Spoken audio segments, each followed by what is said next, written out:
Owie, owie, owie. Hör mal. Agent! Au, jou malhond. I like to show you that I want money. Bruh. Sorry?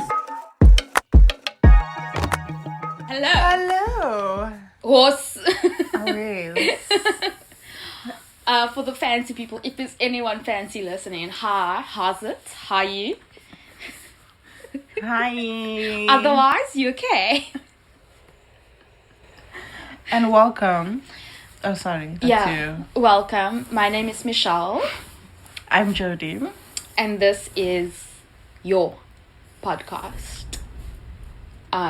This is the bi-weekly podcast where we unpack and tease out many of the issues in South Africa that we don't understand or we simply don't talk about. Episode 6. Can you believe it? No, I actually can't. I'm deep within. So how has your week been? I just want to say, despite the fact that South Africa is a hot mess, we are in the middle of 4 weeks of 4-day work weeks. Really? Yes, dude, it's incredible. How is anyone surviving? I'm not being productive at all. No one's being productive. Every time we try to schedule a meeting with people, they're like, just make it after in May. No, that's true. Just make it after the 2nd of May. I know. A lot of people that I've emailed, I've gotten auto replies, and I didn't know that they were going to be on leave. Yeah. And I'll just get an auto reply like, see you in May, bitches. Peace. Yeah. It's like, oh, okay, this is new for me. Because I'm back in the workforce in this country. And so I'm not aware of all of these public holidays. There's 4 weeks of public holidays. 4 weeks where there is a public holiday. But it's only this period and then we're done. It's fine. It's still nice. And the next one is in August. Oh, it's so long. It's okay. I kind of miss the Chinese system, even though I used to complain about it. It's like a whole week at the beginning of the year, another whole week for Mid-Autumn Festival, another whole week for China's Golden Week. They give you the whole week. But then you have to work back 2 weekends afterwards. Oh, no. I know. But if you were to just give people the entire week and then not ask them to work it back, it would have been so lit. Because actually, if you give people 5 days off, but then ask them to work back 2 days on either week of the week off, you're actually just giving them like 3 days off. So then why bother? Actually, it's 1 day off that you're giving them. So the Chinese government really scammed an entire country into working unnecessary weekends. But we move. If the government did that here, people would rule the anarchy. Once the South Africans caught on that actually you're only giving us 1 day, Yeah, they would be so mad, eh? the streets would be flooded. And everyone in China knows it's a scam. Like, everyone is aware. And they're just like, we just keep on. What must happen? Not this. Here. South Africans have their weekends. But that actually brings me to the first story of the week, which is, girl, there's a court battle happening right now over the fact that in this country, you have to pay to protest. Did you hear about this? No. So, this is like happening in Joburg, where when you go and protest, one organization in particular, the Right to Know campaign, they go to court about the fact that every time that they have to organize a campaign, the Joburg government is saying you have to pay for the necessary precondition to organize a protest. And the fees charged by the city have ranged from 172 Rand for a picket convened by a civil society organization to 15,000 Rand for a union strike march. And like, that's what the Joburg city is like asking people to pay for protest. So the Right to Know was like, wait, what? No! So they're taking him to court. Girl, it smells like corruption. It just... that sweet scent. But protesting is like a right. Yes, and I don't understand why I need to pay to protest. No, it completely defeats the purpose. But the government is saying that It's not. It's the protest right goes for like to close off certain roads and stuff like that during protest action. But imagine if I had to go stand outside, I don't know, my mom's house and protest the fact that she wasn't giving me chicken curry for dinner, for example. Imagine if someone from the city had to come and be like, you need to pay to stand here and protest. What? That nothing about once again just no critical thinking inside. It's not even critical thinking. It's just thinking. Is that the motto? That's the motto for this podcast. I'm already gonna get it on a mug. On it. Should we do mugs? Yeah. Or should we do t-shirts? Or both? Both. And literally have it say, that's not even critical thinking. It's just thinking. I'm gonna get it tattooed on my forehead.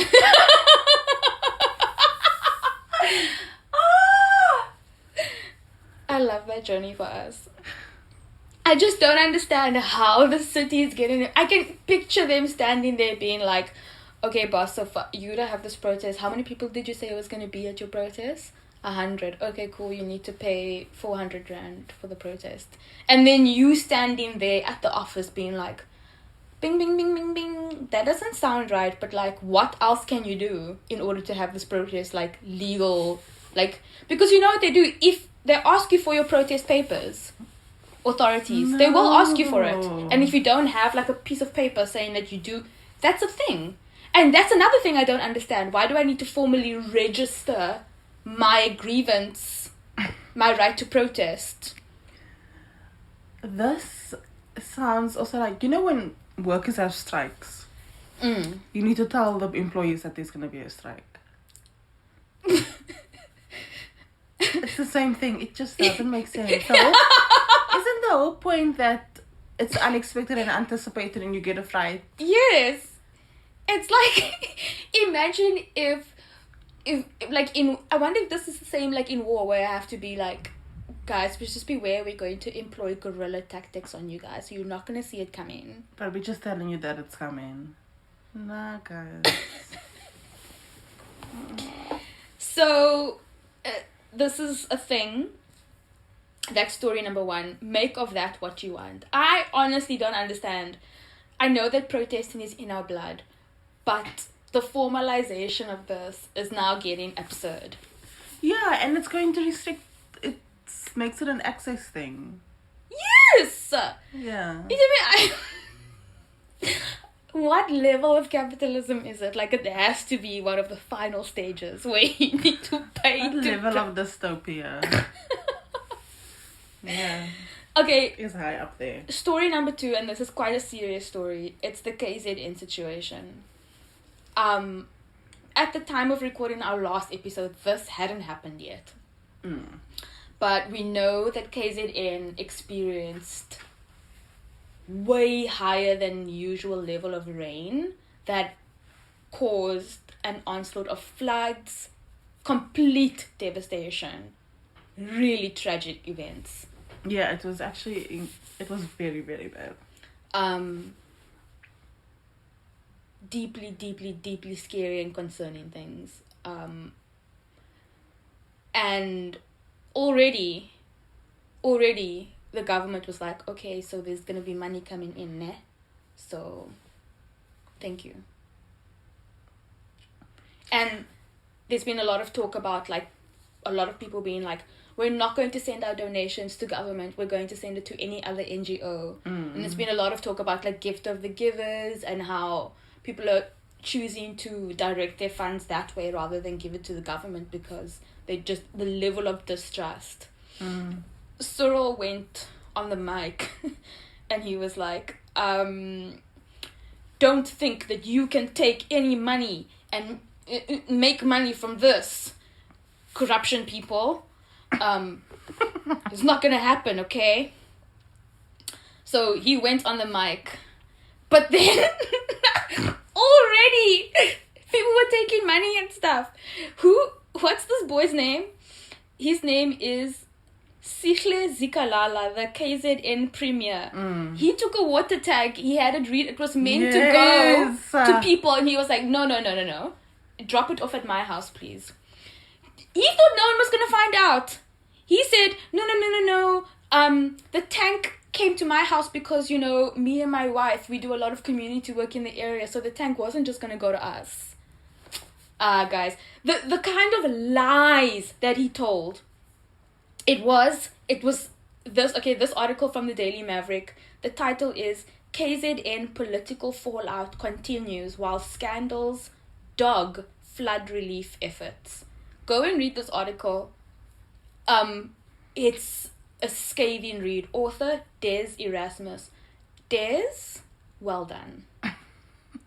It's beautiful. It's very difficult to read in terms of like how shocking the information is.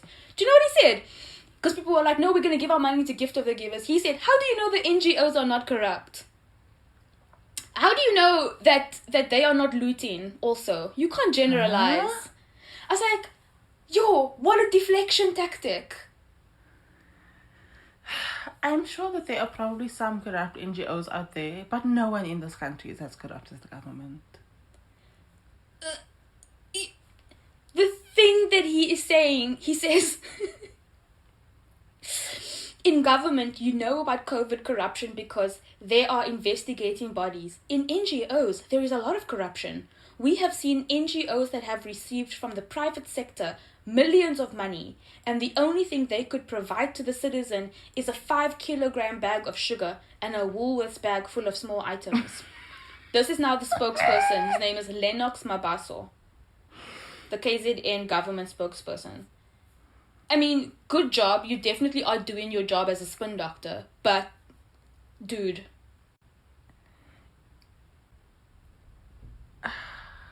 It's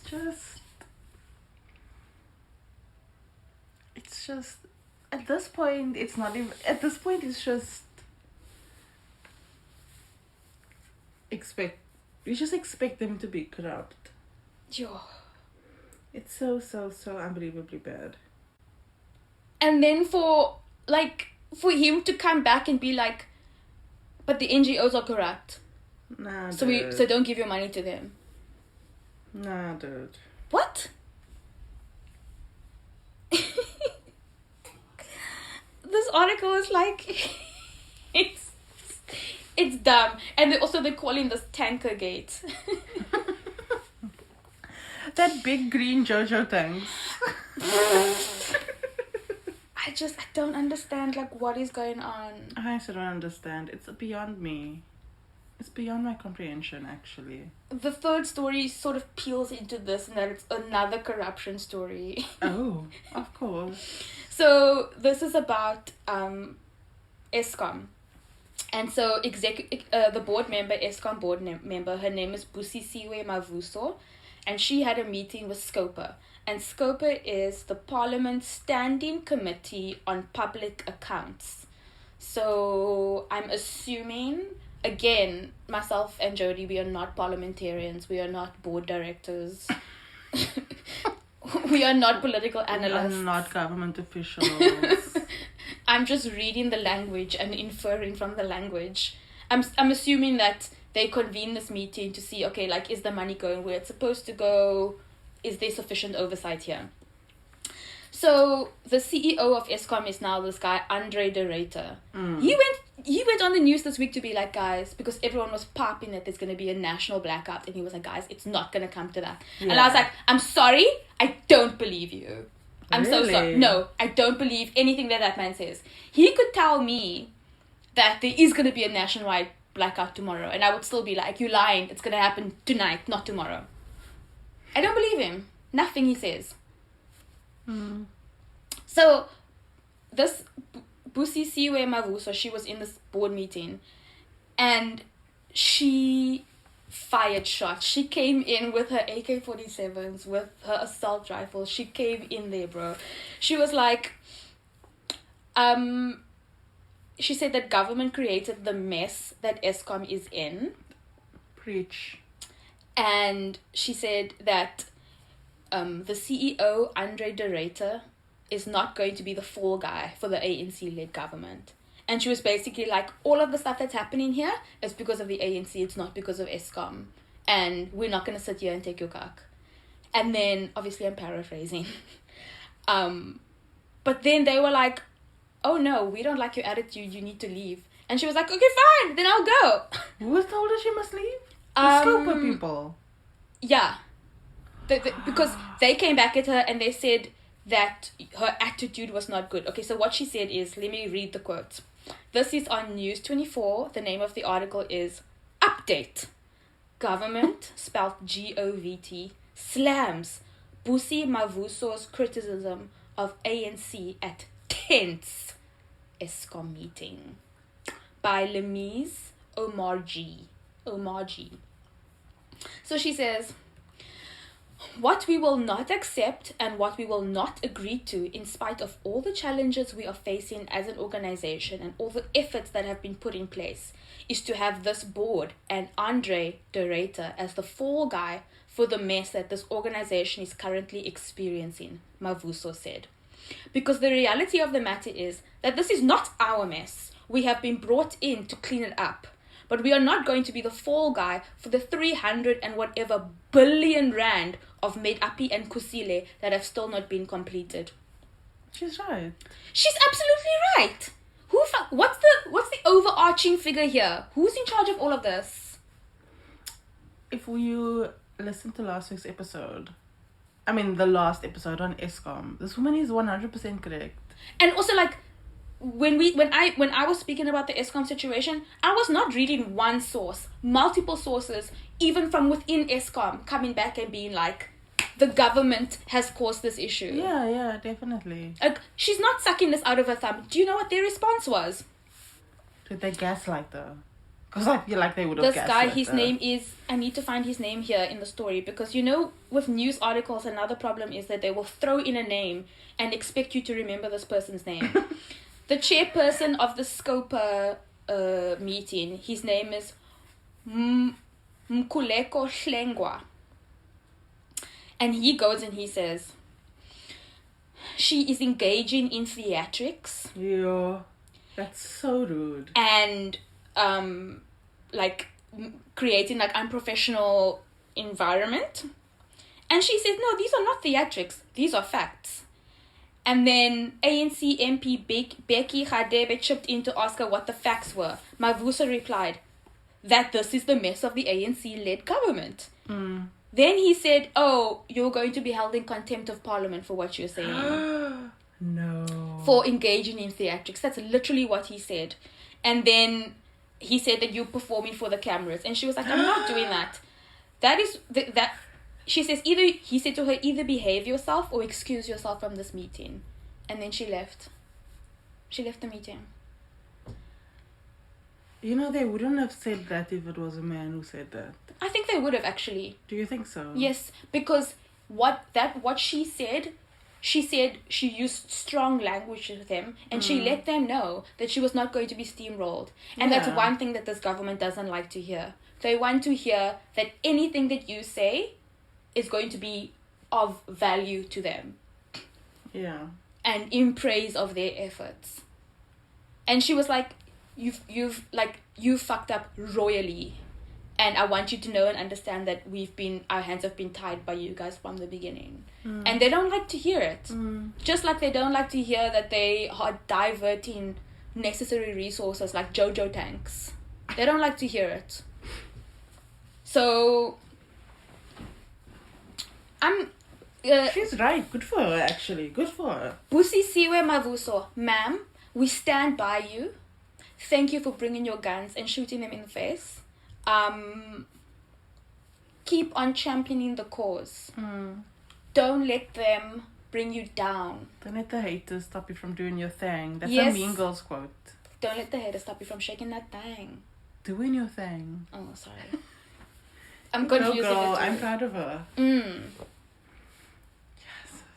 But isn't that the most infuriating thing? Can you imagine how angry she must have felt? Yeah. Because everything is on her. And when people complain about load shedding, they don't complain about the government. They complain about Eskom first. Yeah, it's actually the government. You're right. The government owns Eskom, lest we forget. It's just so sad. Mm. And I feel really sorry for them, and I also feel bad for them. I don't know what's gonna happen next, but I will tell you one thing. The ANC is not going to go quiet into that good night. They are going to rage against the dying of the light. And when I mean rage, I mean literally they're gonna set fire before they let go. They will do absolutely anything. It's gonna be like a Scar situation in Lion King, when Scar took over the throne and he let everyone starve, and he was like, but I'm King Mos. It's okay. Yeah. And, you know, Mufasa had to set fire to the entire Pride Rock before, like, there was fire. He had to kill his uncle. It was like messy. That's what's gonna happen. Should I delete that whole hot take? No. Just delete it. I'm sorry for likening ANC to Lion King, but Yeah, wow. Hot mess. It's just mess after mess. And I'm also going to talk about a big mess. okay. Well, so that was the news this week. We still don't have a name for the section. If you do I have, thought we did. what's the name? Still don't have a news. Still don't have a name. DM us your name suggestions. We would love to hear your... I actually have a ideas. corrections corner. Ooh. Yeah. Is this our first corrections corner? Away. I'm changing the name from corrections corner to Askis sidebar. Love it. Askis Very on sidebar. brand. Alright, so in the podcast last week, I said we are the 4th largest coal exporter in the world. Guys, it turns out that these numbers move, and so we're actually not the 4th anymore. I What are checked, we're now the 5th largest exporter. Okay. But honestly, what do you want me to do? I'm Same not difference. aware. It's still top 5. Yeah, Relax. it's fine. I also lied unintentionally. It's okay. I said the first load shedding was in 1981 because that's the number that I remembered from my research. But in fact, it was 1984. 1981 was another event that happened that caused the 1984 load shedding. And then when I was talking about how you fall into a deep pit of sand and then you get sunk to the bottom, Yeah. I asked my mom, and then I googled it. It's not a sinkhole, it's quicksand. Quicksand, yes. I have another correction. Everyone's gonna be like, is anything that she says, is anything right? Okay, I promise you. This is just a quick update. When I did my research, they said that Kusile was not working and wasn't producing electricity. In fact, 3 of the units are working. But out of an entire power plant, like the number 3, guys, it's not that much. Med Api had an explosion literally last week or the week before. And they needed to spend money to repair that unit. And actually that explosion is the reason for this, one of the reasons for this period of load shedding. And they had to spend about 2.5 billion rand to fix it. Great. And Med Api only finished the construction last year. Huh? And it's already broke. Yes. What is it like? It's not even a year old and it broke. Yeah. And in the news this week, I heard the name Arnott Power Station, and I also heard the name of Majuba, that big expensive one. I don't understand. I was not a year old and it broke. Who built it? The dwarves in Snow White and the 7 dwarves. That's the only guys. explanation. You know that if you build something correctly, it's going to last longer until you need to fix it. Did you know? Are you aware? Like, surely this is not rocket science. Yes, I'm not an engineer. And I know this. That's so upsetting. No, it is. Okay, so that's the Askis sidebar. Now we're going to move on to the big story for the week, which we are going to call... We're just going to call it by its name. The big issue. No, that's a magazine. What are you gonna call it? Oh, the segment. Mm. No, nothing. Now we move on to nothing. Okay, so this week we are discussing, or not discussing, I'm telling you the story of the July riots of 2021. And I remember seeing this happen and watch it unfold, and I just remember thinking, what the fuck is going on? Wild, wild, wild. I wasn't here. I remember opening my phone one day and someone being like, dude, this country is going through the most right now. I think it was you or my sister told me about it. And then I started seeing what was happening and I was like, oh, my country is burning. Yeah. Yeah. It was literally very hectic. So this is going to be done in 2 parts. Just because there's so much information and so much to discuss. Part 1 is just me setting the context and basically just explaining the timeline of events of that period. And the next episode will become a little bit more in-depth, and then the responses and what happened afterwards. Okay, so sources for this episode are Daily Maverick, South Africa is the most unequal country. Yes, bro. By Ed Stoddard. I'm so sorry. In Daily Maverick. The July 2021 protests and social political unrest in South Africa by Dr. Clayton Vumbunu on the Accord website. Accord is like a think tank in KZN, I think. Lit. SABC News timeline, the July unrest that left the country crippled. I didn't put the author there. I will put it in the show notes. Shame. Unrest July 2021. Grim details. Green details. Grim details emerge of deaths in Phoenix. Oh. This was in Ground Up. I love, by the way. Away. They are doing the Lord's work, actually. Yeah. And then report into the expert panel into the July 2021 civil unrest, which I will mention again in the story. Okay. Before I begin, I'm not being very articulate. I just want to say a couple of things. The July unrest, like everything else in this country, is super complicated. There are many moving parts. There are many events that led up to it, or there were like the social conditions that led up to it have been in place for 20 years since democracy started. And honestly, I'm surprised that this level of unrest didn't happen years ago. It was a matter of time. That's what it was. It was going to happen at some point. It was inevitable. And you have to keep in mind that South Africa is a dysfunctional and fragile state. I'm surprised that it ended, to be quite honest with you. I thought that that was the end of the country. I was like, oh, okay, bye. No. But the reason why it wasn't the end was because, well, I think there are many reasons, but it was only in 2 provinces. Oh. Imagine it 2 out of the 9. But I will speak about this, but if it spread across the country. Like no one in the Free State was fussed about it. No one, it was just in 2 provinces, but 2 really big and important provinces. But anyway.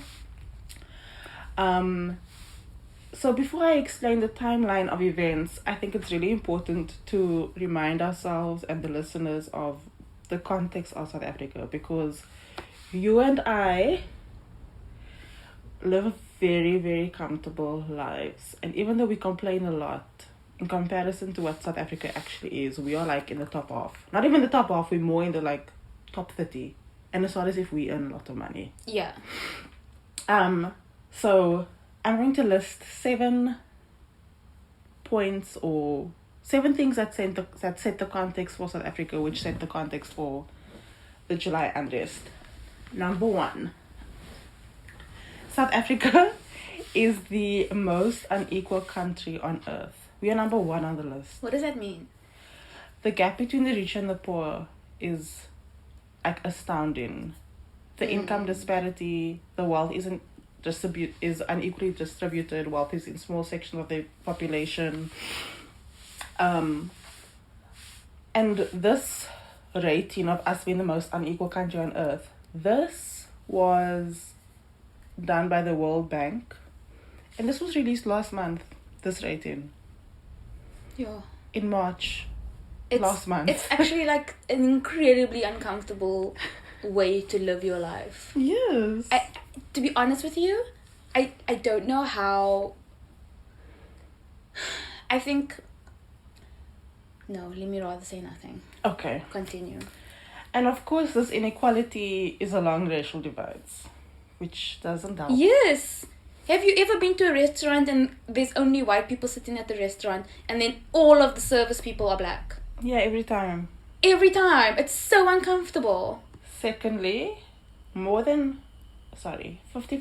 of South Africans live in poverty. How many? 55%. That's more than half of the Like population. more than half of us. And then also the unemployment rate is like more. Just relax. Okay. This is also obviously along racial lines. That's more than half of our population. It's 30 million people who live in poverty, and this is according to the United Nations Human Development Report of 2020. We also have the highest rate of unemployment. And it reached its peak a few months back, and this is also along racial lines and is highest among the youth. And it's even more problematic when you think about the majority of South Africa's population are youths. So in South Africa, the youth are people who between the age of 18 and 35. Did you know the average age of a South African is 27 years old? A very young country. Yeah. And half of us are unemployed. So what's gonna happen when we all 50? I don't know. It's bad. So that's the socioeconomic situation. Then we have exceptionally high rates of crime and violence. We are a country that is largely defined by its violent history, and this has resulted in some call a culture of violence. Next, we are a dysfunctional... The fourth point is that we, of course, have a super high rate of crime and violence. We are a country that is largely defined by its violent history. And as a result, a lot of people say that South Africa has a culture of violence. I think that's true. Yeah, it is true. I've noticed that we are violent people, and I do think it's informed by our history. Mm-hmm. And it's also informed by the economic situation that forces you to become violent, to assert yourself and to assert people. Yeah. Maybe I should do an episode on that one day. Yes. And then the fifth thing is we have a dysfunctional state, bad governance, weak state institutions, state capture. So, and one of the reasons for our bad governance and the weak state institutions, in addition to the state capture, is that the factions that exist within the ANC, and these factions have become a very, very, very serious source of instability in this country. It's so interesting because I've never understood the factions within the party, because in your mind, you think of a ruling party and you're like, okay, so everyone gets along more. But because this party has been around for so long, the factions can develop and grow. Yeah. Am I right? Yeah. But so it's a pro-Zuma and a pro-Ramaphosa faction. At the moment. Yeah. And then before that it was pro-Zuma and pro-whoever else was in power. I don't know what happened before this. But there's always been a faction of some sort. It's never been... I remember rumors of it being along traditional lines. And who should be the successor of the party, and that being a source of factionalism. Yeah, that's also one of the sources. But right now, it's a pro-Zuma and a pro-Ramaphosa faction. And yeah, so there's been a report or a paper or something like that, which basically says the factions within the ANC is the number one reason for instability, and it will continue to become worse. How? What do you mean? How can the instability Because they can't agree on anything, so they can't govern. Oh. And then, of course, we have inconsistent electricity. So this is the context of South Africa, which just create the conditions for violence and unrest. I just want to say on the electricity thing, I know it's become a recent obsession of mine, but I read on Twitter, this girl posted that the situation in Joburg is so much worse than anywhere else. Yeah. And the people in Joburg have been without electricity for days, Jody. Days on end. And it's also because of corruption. Yeah. Within the city. So sometimes at work we have meetings with the people in Joburg, and then they'll just be like, yeah, we haven't had electricity today, or yesterday, the day before, but in Cape Town we've had electricity the entire time. It's Sure. very strange. Anyway, so in the academic circles and in my line of work, we speak about the triple burden of South Africa. The triple burden that faces South Africa, and this is the burden of poverty, unemployment, and inequality, which all results in a weak economy, weak state. People can't get food, people don't have jobs, and it all just like Burden constantly of inequality, unemployment, and poverty. So- inequality, unemployment, and Poverty. poverty. But aren't those all the same thing? No. Inequality? We can have no. Oh, okay, I got it. So, like, Sweden is it's a very equal country, but there will still be unemployed people here and there, like yeah. So because of this list that I just read out, this is why I say that I'm surprised this didn't happen ages ago. This kind of unrest. And I'm surprised that it petered out. Yeah, but it will eventually like burn out because it's difficult to maintain that level for a long time. I mean, we do have our own little embers, like with Dudula, Operation Dudula, But to sustain it with that many people at that high energy for a long time is really hard. People will eventually like, okay, I have to go home and look after my child. But also, it's also a matter of having one person at the fore. I'm not giving anyone ideas here. But if you were to overthrow a government at large, you would need a charismatic leader first. Yeah. And that's like, I don't know who the figurehead was. That's the thing, there wasn't a figurehead. So, that's one of the things. So, anyway, so consider this context, but then add COVID. Yeah. So then add like the catastrophic implications of COVID to this already bad situation. People locked up, people being unable to leave their houses. But also, people lost jobs. The economy already weakened because of COVID. In an already like situation where people were unemployed and the economy was already weak before COVID even started. Okay. So that's the context of our lovely South Africa. That was incredible context setting. Well done. And you told me a lot of things that I didn't know. So let's begin with some quick facts. Jesus Christ. The July riots, or the July unrest of 2021, has been called the biggest social unrest in the history of democratic South Africa. Yeah, dude. Not even fees must fall. No! Okay. So, riots or unrest of this level has last been seen since apartheid. Sure. It has been called an attempted insurrection, orchestrated and sabotaging of critical infrastructure and the economy. Hello. Yes. What is an insurrection? Because it sounds like a resurrection, but I don't know what that is. No, it's attempting to overthrow the government. Yeah. Okay. So the unrest started on the 8th of July 2021 to about the 17th and 18th of July. So it's difficult to, it's a week. Or a week and a day, depending which day you want to count as the last day. So yeah, sources differ on the precise day that it ended, but that's when it like started to like subside. The unrest resulted in the loss of 354 lives. That's so many people. Oh my god. 354 people died because of this. My god. That is a huge death toll. Yeah.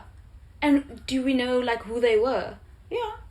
No, I mean like was it mostly civilians? Yes. Civilian deaths. Yes. Sure. It was all civilian deaths. No police people. No Don't military think people. so. Don't think so. Yo, that's really, really sad. Yeah. But it was civilians killing civilians. Or not killing, but like, I come to Oh it. my god. I come Okay, to it. I just want to like just also say I wasn't here when it happened, and not that that's an excuse, but also from what I was seeing from consuming Twitter at the time, I would see lots of funny videos. Like South Africans love to make jokes about serious things. It's the only way we deal. Yeah. And so the things that I would see on the news is like I wasn't seeing people bludgeoning other people to death. I was seeing videos of like a guy going to a shop. Did you see that video of him trying to fit this huge TV in the boot of his car, and then he can't fit it in, so he just decides not to close the boot and he just drives off with this man. Like it was funny stuff like that. Yeah. So hearing this is like, whoa. Oh yeah. It was like it was a horror.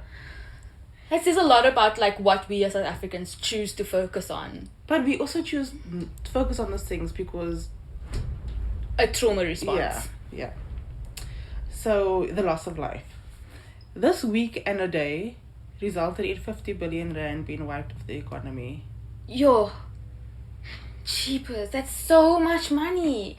Yo, we love to flush money down the drain. No, dude, whoa. What do you... But this is not the government that did this. This is civilians and the looters as a result of unrest Okay, lost this. that was me shooting from the hip. I apologize. The unrest, as we know, it started in KZN and it progressed to Gauteng. Both of these provinces together are responsible for more than half of South Africa's GDP. Really? And then I think it's the Western Cape. Wow. So KZN and Gauteng is very, very important. Okay, all the provinces are important. But in terms of, economy and money coming in, 50% of South Africa's GDP, which is why 50 billion was gone in a week. Yo. So this unrest was not spontaneous. Because a lot of the time when we see protests or unrest in South Africa, it's service delivery protests. But this wasn't service delivery protests. This was not like the working class rising up and taking arms. This was not that. It was a targeted, orchestrated attack to undermine Ramaphosa and the pro-Ramaphosa faction within the ANC. What? Yeah. It was coordinated economic sabotage that attempted to undermine the economy and critical infrastructure in KZN and Gauteng. Basically undermine democracy. No, this was planned and coordinated. I'm so shook. What? No, dude, this was like... I knew it was planned, but I didn't know like the target was literally let's get Cyril off the throne. And his people. So if the aim was to undermine the pro-Ramaphosa faction within the ANC, then who organized it? I'm not gonna say it. No, you can say it because it is. Is it? Yes. Zooms. And he's not Zoomsicle. Jesus. This is a quote by President Ramaphosa when he made a statement on the 16th of July in 2020. He said that the riots were nothing less than a deliberate, coordinated and well-planned attack on our democracy, intended to cripple the economy, cause social instability and severely weaken or even dislodge the democratic state. Okay, follow-up question. Number one, obviously there's evidence for him to make the statement. So if there's evidence, the second question is, why is he not rotting in a prison? Ooh. Zooms! And like this, Jody, the mountain of charges against this man. And then he has the audacity to be like, I'm too sick to come to court. I don't understand why we can circumnavigate so many systems, but we can't just put one man in jail. We can't do that. I don't know the answer. Honestly, if ever we needed a scapegoat for our problems, if ever we needed to send someone into the desert as a cleansing, I don't even know if I need to cut this because that is like such a strong comment to make, but do I need to cut that statement? Nah, it's free. We live in a democracy. You can say stuff. Can I say stuff like that? People say much worse things. But if ever we needed a win, and an easy win, like, why are you allowed to walk around? Why are you allowed to go to Mr. Price and wear Rolexes and nice suits? Why are you still allowed to do that? I don't understand. Okay. Sorry. Breathe. Back to you. Breathe. Can I just say one thing? Yeah. That's how I feel every day of my life. Anyway, so that was a quick overview. So let's begin the timeline of events. For several months leading up to July 2021, there had been a constant back and forth between the Zondo Commission and former President Jacob Zuma.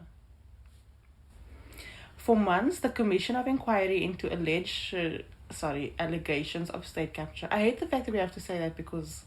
Yeah. But let's just say it because we also don't want to get... Although for what I just said, I might just bleep it out because I don't want to get sued. I don't have money. That also. So, for months, the Commission of Inquiry into allegations of state capture has been trying to get Zuma to testify. You know this. Yeah, and he was like, no, I'm sick. And he just didn't pitch now. Yes. Everyone testified. They called a million different witnesses and they all came because you have to go. Even President Ramaphosa was there to testify at the commission. So even President Ramaphosa was there to testify, but Zuma just decided not to go. They gave him multiple chances to allow him to come to the commission. Eventually, the flippin' Constitutional Court gave him an order to appear in front of the commission. It went all the way to the Constitutional Court. Imagine defying the Constitutional Court. Did he? Yes, he didn't go. Imagine defying the Concord. Are you nuts, dude? So that's what he did. He didn't go. The Constitutional Court ordered him. They summoned him. And he didn't go. That's why he was arrested. So he was arrested for failing to pitch at the commission. He was in contempt of court, basically. That's why he was arrested and imprisoned. So he was sentenced to 15 months. I'm so sorry. I need a moment to take in how little milligrams of fucks that he gives. It's incredible. I wish I had that little fucks to give. Like, nothing affects him. Everything is just... You know, I was speaking to a high schooler the other day and he told me he didn't go to school because he didn't feel well. Like, he just didn't feel emotionally up to it. And I was like, wow. And that had me shook. Like, you didn't want to go to school, so you just didn't go. Imagine! The Constitutional Court is like, you need to appear in court and answer for your crimes. And he's like, yeah, not even that, no. Exactly. Like, he really thinks he's untouchable. Anyway, so he was sentenced to 15 months in prison for contempt of court. So Zuma could either hand himself over or by a certain date, and if he didn't hand himself over by that date, he would be arrested. I wonder what kind of person he is. Like, maybe he double parks every single time he drives a car. So during this time, like the days leading up to when he would either have to be, we either handed himself over or be arrested, a whole lot of pro-Zuma supporters headed to Nkandla to protect him from being arrested. And dude, I don't know if you know this, but Zuma has a lot of supporters. Yes, I know A this. lot. I know. It's a bunch of... I don't understand it. It's like, it's incomprehensible. So on the 7th of July, 2022, Jacob Zuma handed himself over to the police. I remember this. I still remember this. And it is pretty much accepted that this is what triggered the unrest of July 2021. So, number one, man fails to appear in court. The follow-up, if you don't appear in any court, is there's a warrant issued for your arrest. That's how things work. So, there was justice working its way out in practical terms. And people were like, no, we will not allow justice to be seen. This is the beginning. So, he went and handed himself over to begin his 15-month sentence. And he spent a few days in jail. But what happened to him after those few days and upon his eventual release, I don't focus on because I don't even want to talk about him. Okay. The unrest started on the 9th of July when a heavily armed and masked gang hijacked trucks on the N3 in KZN. Armed? Yeah. With guns? Yeah. A gang? Yeah. Maybe not like... When you say gang, you mean a group of people? Yeah. Who were working together, like in uniform. They were all working towards the same aim. Don't think gang like Western Cape Flats gang. So they hijacked a bunch of trucks on the N3 in KZN. 25 trucks and cars were set alight and the national road was blocked, the N3. Now just, before you say anything, just listen to this paragraph. Now, blocking the N3, imagine it's like if someone blocks the N1. Yes. It's chaos. Yes! So they blocked the N3 and this was an orchestrated move because the N3 is a national road that connects KZN to Gauteng. Just listen. It links Durban to Joburg. And what is in Durban? A huge port. Oh. The biggest port in Southern Africa. Oh. Durban is very important. Oh. Yeah, it's very, very important. Wow. And at this port, goods are imported and exported. And they are not only stuff that are imported and exported for South Africa, but the things that arrive at this port goes to our neighboring countries also.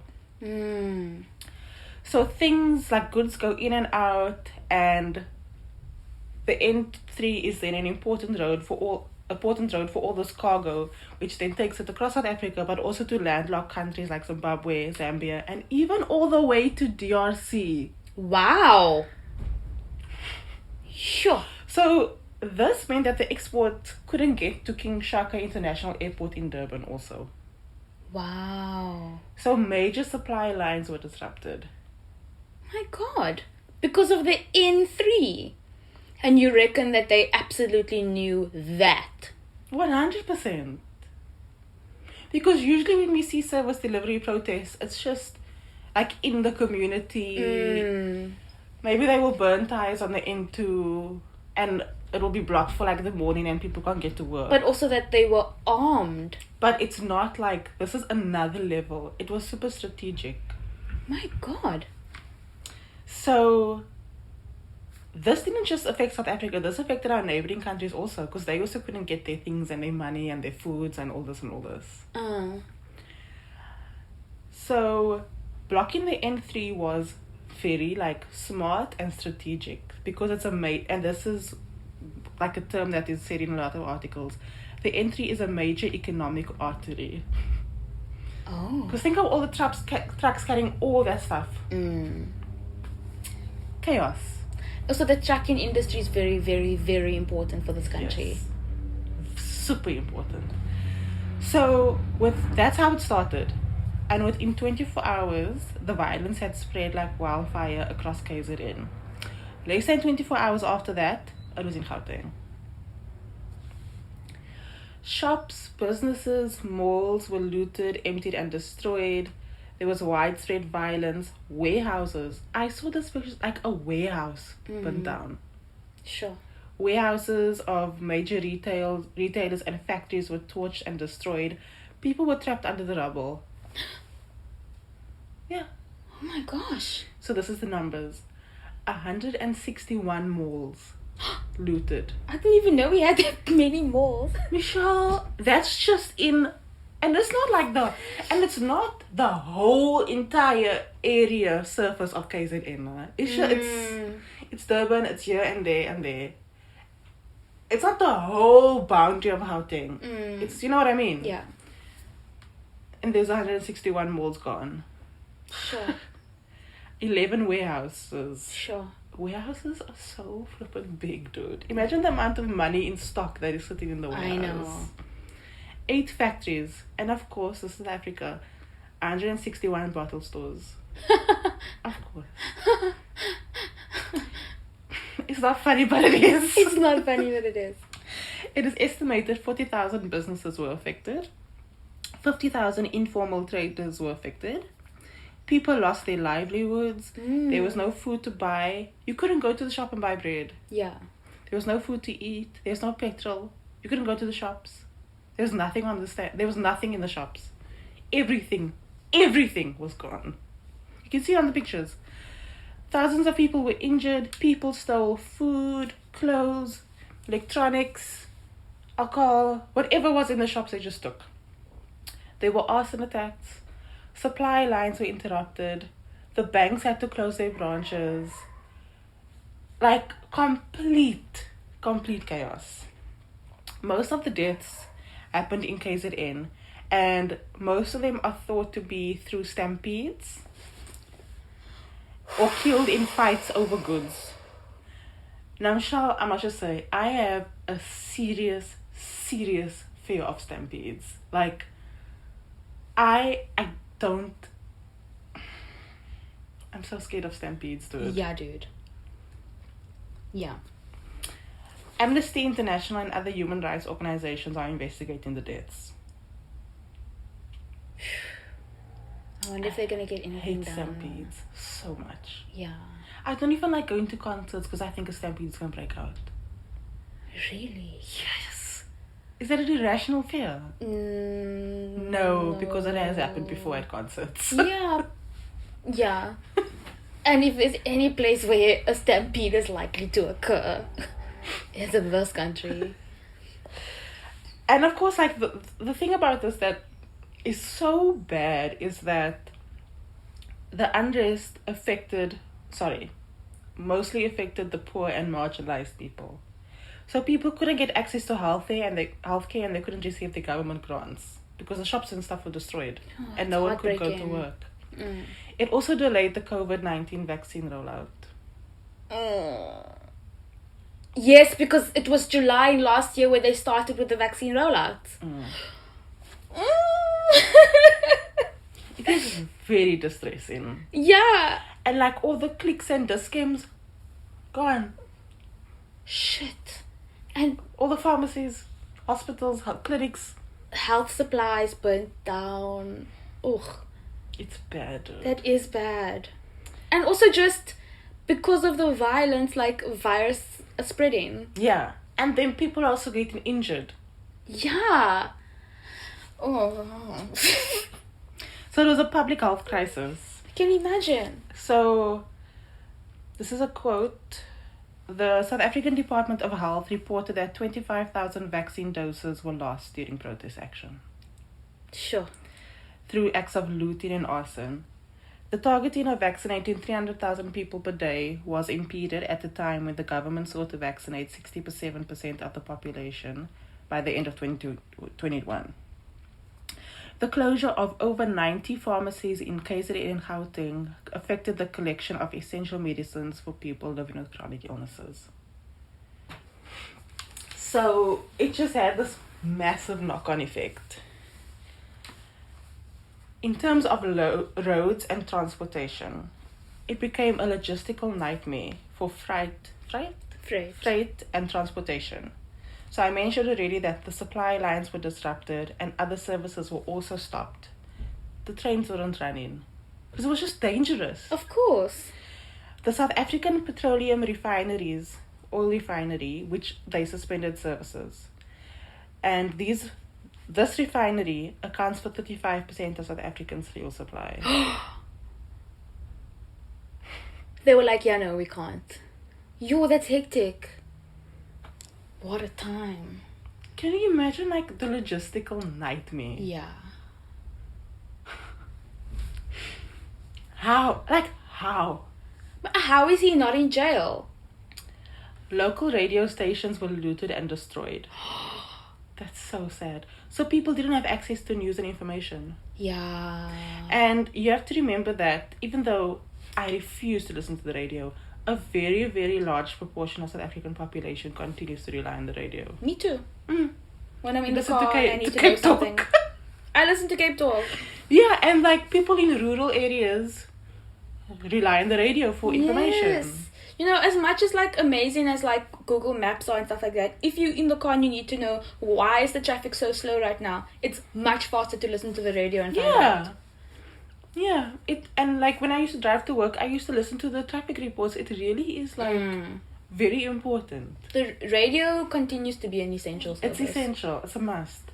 So, telecommunication infrastructure destroyed.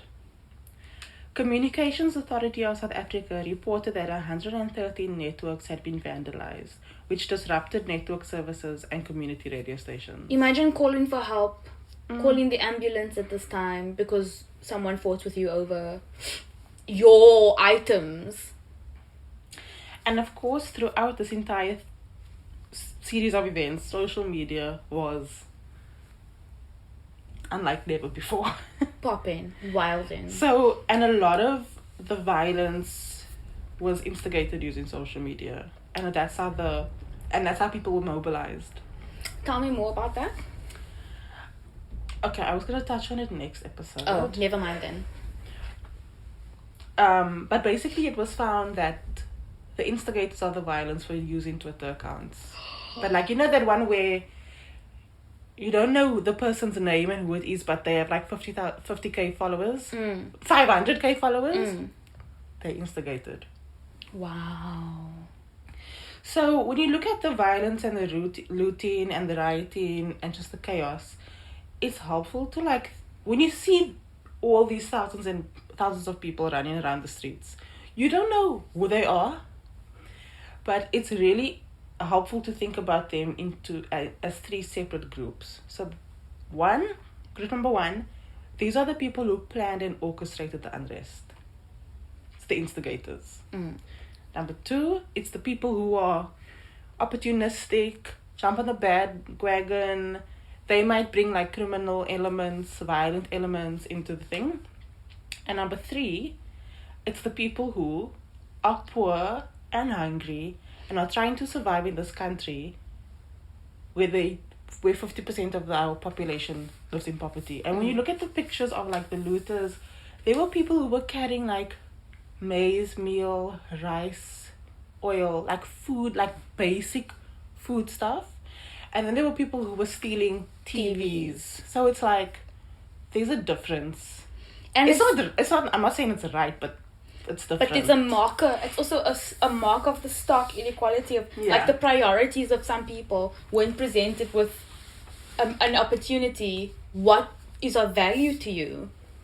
So, and they were like running off with things for babies, like nappies. So it's like, it's not, I'm not saying it's right, but there are different categories within what you just see as a big mob of people. And it's really helpful to think about it in that way. And this is a quote. Therefore, although the July 2021 protests may have been politically motivated, They were fueled by deep-rooted and acute socio-economic challenges facing the poor, hungry, and frustrated citizens, mostly in townships. Where's that quote from? The quote is from the article written by the think tank titled The 2021 July Protests and Social Economical Unrest in South Africa. On the 12th of July, President Ramaphosa addressed the nation on the violence and the unrest. Can I just say? What? The amount of times this president has had to address the nation. Honestly, unparalleled. Yeah. Every 2 minutes he's like, guys. Family meeting. But that's what it was called, Michelle. Family meeting. Yes. Was it really? You know, like, okay, I know you wouldn't hear for this, but when like every month or every 3 weeks, when it was like the height of lockdown, it was a family meeting. Uncle Cyril was like, guys, this is the situation. Like, my mother used to WhatsApp us on the family WhatsApp group, guys, family meeting tonight at 8. And we knew that was Cyril addressing us. Shame. But he became a beloved figure. He did. You know, I know he's just done bad things, but like, it's not easy. No, it can't be easy what he's doing. And he had to make a choice. I mean, I saw on the Daily Maverick that like him saying that Jacob Zuma was gravely ill was just to get the supporters off his back. Yeah, like I don't think I don't know why anyone would want to be a president. It's the most stressful job. Why would you want to do that? Of this country? Ever. No, anywhere. It's the worst job. Why would you want to be the top person and try to manage and govern 50 million people? It doesn't make sense. You couldn't pay me enough. No. And then someone has a knife in your back the whole time. Yeah. And then half your country is dying from COVID. No. Anyway. So he addressed the nation in the family meeting. And he obviously like said it's like totally unacceptable. Like, this is undermining democracy. La la la la la la. But in this address, he said this is a deliberate sabotage. Like, he said it. And an attempted insurrection. He said it. And I was like, yo. Did he? Yeah. And did he point fingers at who it was? Or was he more like, follow my eyes, but don't look now? Yeah, like, we're investigating, we're looking into it, la la la. But he obviously knew. You know, he knew, but he couldn't say that. Yo. So during this time, the Office of the Presidency held daily press conferences to update the media. I watched every single one of them. We all did at work and we spoke about it. Hectic. On the WhatsApp group. So during this time, he also appointed an expert panel to assess the unrest, its causes, the responses, and the government's shortcomings. And this report has been out for a while, and you can read it. It's actually really good. And I will speak more about this report in the next episode, where they expose everyone, as usual.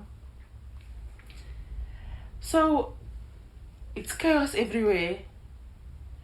But then there's a specific spree of violence in the town of Phoenix, which is close to Durban. Oh. I don't know if it's like a suburb of Durban or like a bit outside of Durban, but like, it just says it's a town. Me, being a person who only ever watches TV from America, thought you were like Phoenix, Arizona. I'm so unpatriotic.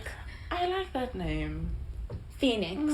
As a girl's name, a boy's name, No, a person's a name of anything. Listen, I think it's a really nice name. I love a phoenix. I love the bird. Harry Potter. Still I rise. From the ashes, okay. So there was a specific incident in Phoenix. A specific series of events in Phoenix while this was all going on. Which happened between 12th and 15th July, which has since become known as the Phoenix Massacre. Have you not heard about this? My God. Now, my heart is beating really fast. It honestly feels like I'm watching a movie. Yeah, like, this cannot be real life. It sounds like fiction. It's giving. It's reminding me of Ned Stark when he was in jail, and then the Starks were like, horse, we're gonna go on the rampage now and start an insurrection. And then there's it, the War of the Five Kings. It's giving that energy. So in Phoenix, it's a bit difficult to pin down the exact details of events because it's just chaos. It's chaos. So it's difficult to know where things start and where things end because it's just Madness. yeah. In the media and popular discourse, the events that took place in Phoenix were said to be race-based. Okay. It gets progressively worse and worse with every sentence. Okay. Now, the majority of the population of Phoenix is Indian, but then there's also a township, What does that mean? an informal settlement where mostly black people stayed. Okay. So there were tensions going on between the residents of Phoenix and the people of Phoenix that were also looting. Some of the residents, who were mostly Indian people, took up arms to protect their property and to try to stop the looting. So they became vigilantes, right? Mm. So what happened resulted in the death of 36 people, just in Phoenix alone. 2 people were, trigger warning, 2 people were burnt to death, 1 was stabbed, 1 was run over by a vehicle, 2 people died from injuries sustained from being assaulted, and 30 other people were shot dead. So a total of 36 people, hence why it's known as the Phoenix Massacre. And it was casualties on both sides. I'm not sure. I don't know. Sure. Now, it must be said that the residents of Phoenix took up arms because they felt like there was no police presence, right? I saw a video, during this time, I saw a video on Twitter of 2 young white guys, like early 20s, walking around with guns. Like in the street, Michelle, carrying guns, just like this. Where? What do you mean, where? Oh, like you don't know where they were, but you know they were somewhere in South Africa. No, walking in around. Phoenix. Oh, in Phoenix? Yeah. And one of the articles that I read, there's like a still image from videos. And one of the still image of this person in Phoenix, you can see him holding an axe. He's walking down the street with an axe in his hand. Okay. An axe. Yeah. Once again, police minister. So, police minister Becky Cele gives an account of what happened in Phoenix. I'm going to read this entire quote because it's a good explanation of what happens. The problem started on 12th July when some people operating checkpoints set up by community members turned into vigilantism and started racially profiling people, preventing them from entering the suburb. Yeah. This video, you can see it on the videos. This amounted to unlawful discrimination and restriction of movement for mainly African people. According to police reports, a vehicle, in brackets, a bakkie, love that, a bakkie with no registration plates, carrying looted items was stopped and searched at one of the checkpoints. 4 guys in the bakkie started firing shots at community members, and the community members also shot back. The 4 suspects fled into the bushes. The shootout resulted in 4 African males sustaining gunshot wound, and 1 of them died on the scene. Their vehicle was set alight. This incident, we believe, sparked other incidents of stoning and burning of vehicles and further violence, including shooting, stabbings, and assaults. End quote. 22 people have since been arrested, and more details are coming into light as there is currently a Human Rights Commission underway. So there's a Human Rights Commission going on, and Ramaphosa went and spoke, witnesses have gone. So they're trying to establish the events of Phoenix, but also the commission is just for like the entire unrest situation. So now at this point, I think it's very important to speak about vigilantism.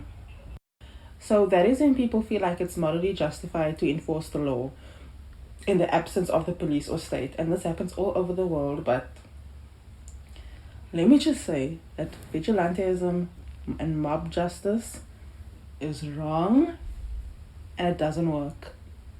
It's counterproductive. So it's like really hard to accept that it's wrong and hard, especially when you can really understand the motivation underpinning acts of vigilantism. Because like I can understand they feel righteous in what they are doing, and especially like in a place like South Africa where it's a weak state, but in the long run it actually does more harm than good. So first of all, let's say there's a vigilante act where community people in the community go out and go kill someone, and this someone committed murder, right? And so vigilantes in doing their acts of vigilantism, they also break the law. And they also commit crimes while trying to maintain their sense of moral order. So it's an eye for an eye thing, which is actually doesn't play out well. And if you think about the context of South Africa that's so violent and high crime, we are trying to solve the problem of violence. How can we make South Africa a safer place if we are committing murder because someone else committed murder? Let me read my notes because I wrote it down better. So let's say continue with the example of a vigilante group going and killing a murderer, right? How does that solve the problem of violence? And how does killing that guy make South Africa safer and more peaceful? Because now instead of having one murderer... But they are murderers because they killed the murderer. Yeah, that's my point. So instead of dispensing with one murderer, you've now created 10 more murderers. Okay. Because ultimately, like, we all want to have a safer and more peaceful, non-violent South Africa.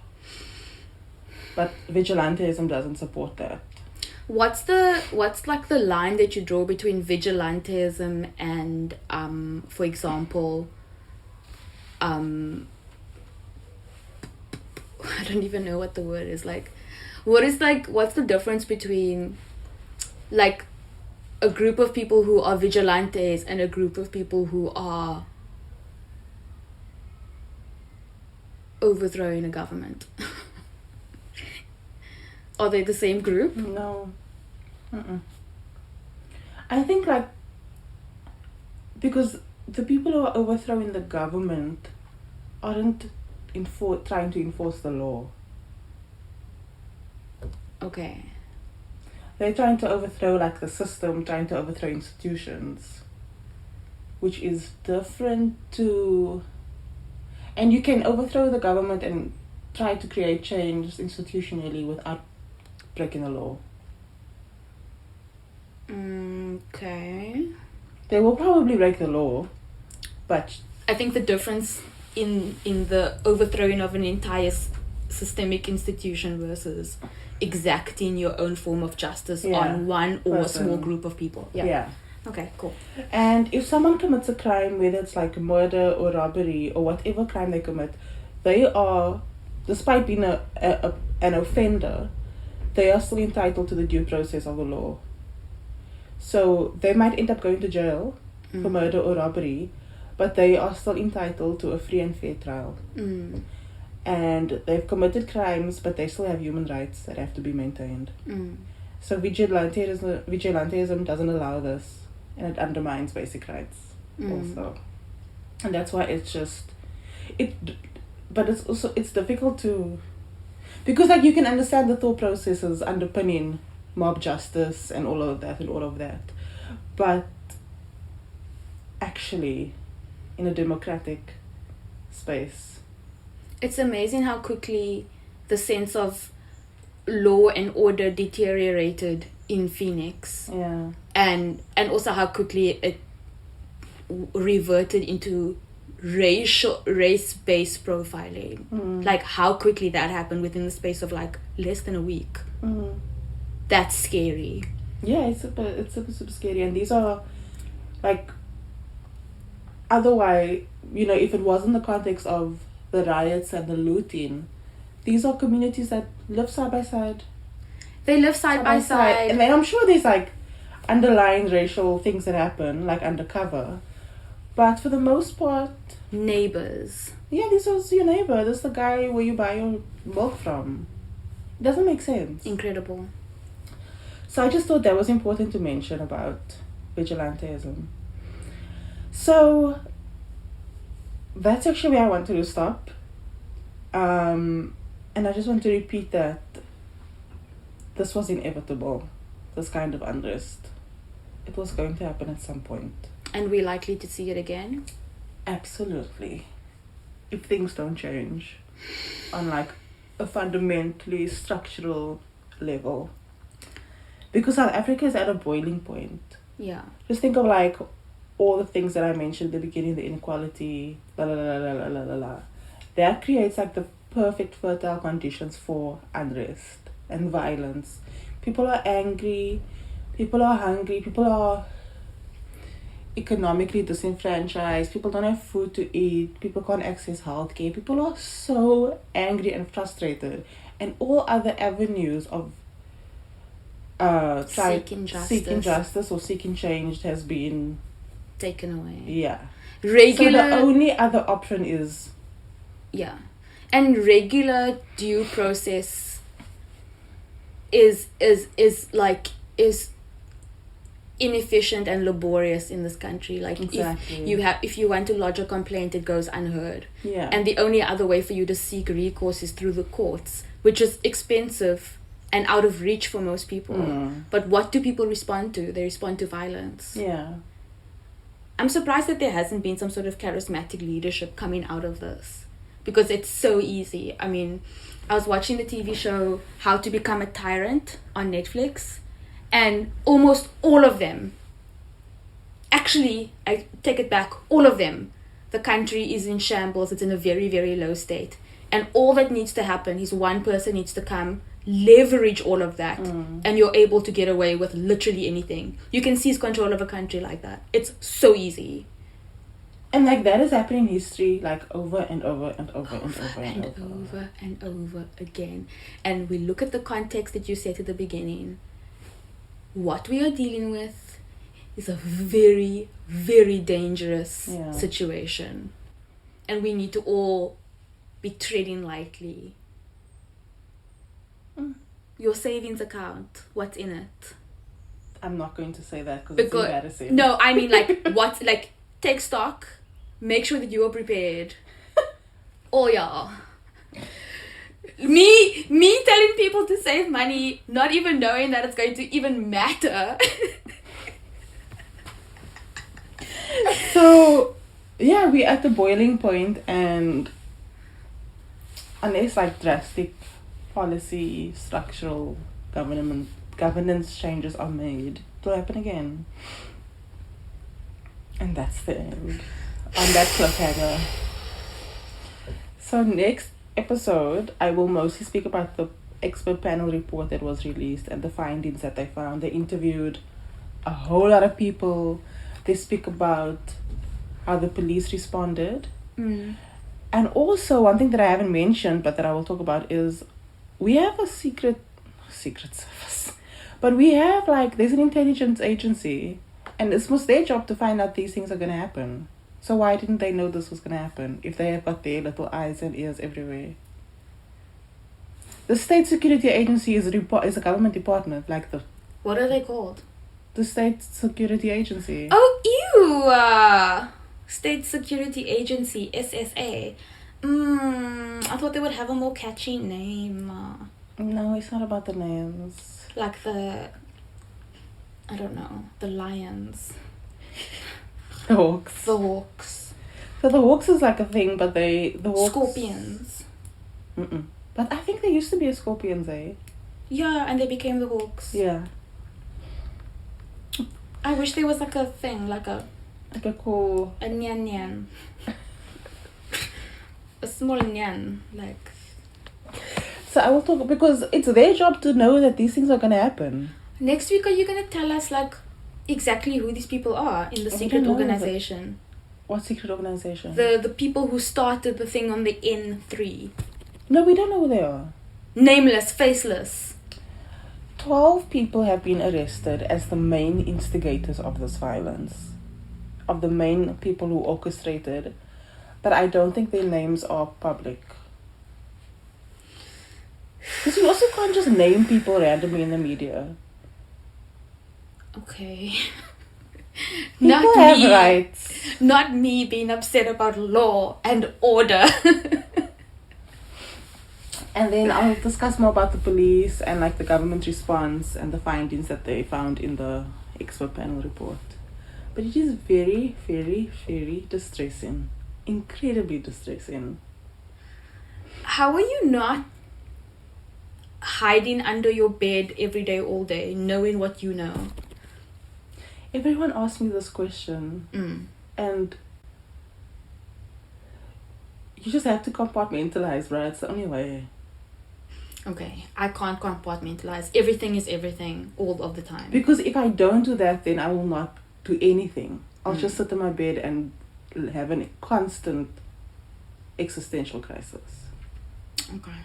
You have to block it out, bro. Oh, no, I'm not saying you. I'm saying I tell myself that you have to block it out. Okay.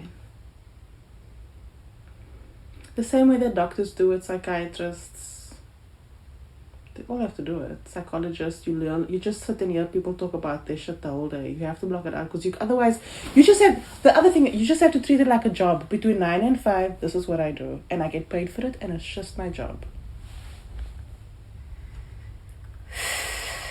Well, folks.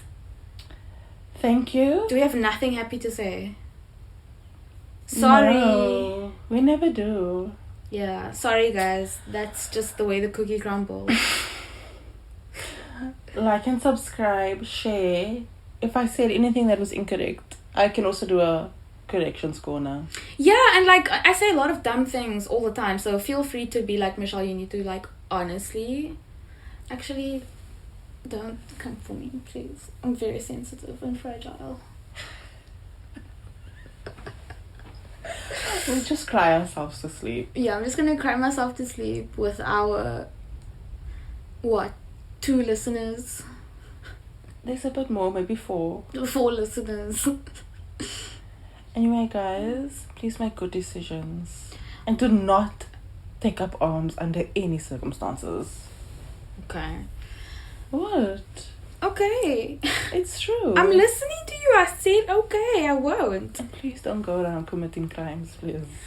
Don't go around committing crimes. Lock your car doors when you get into the car. When you get out of the car, check that all your car doors are locked. Eat a vegetable. Drink water. May the odds be in your favor. Oh, wash your face before you go to bed tonight. And good luck. And put sunscreen on tomorrow. Good luck. And don't fuck it up. Bye. Bye.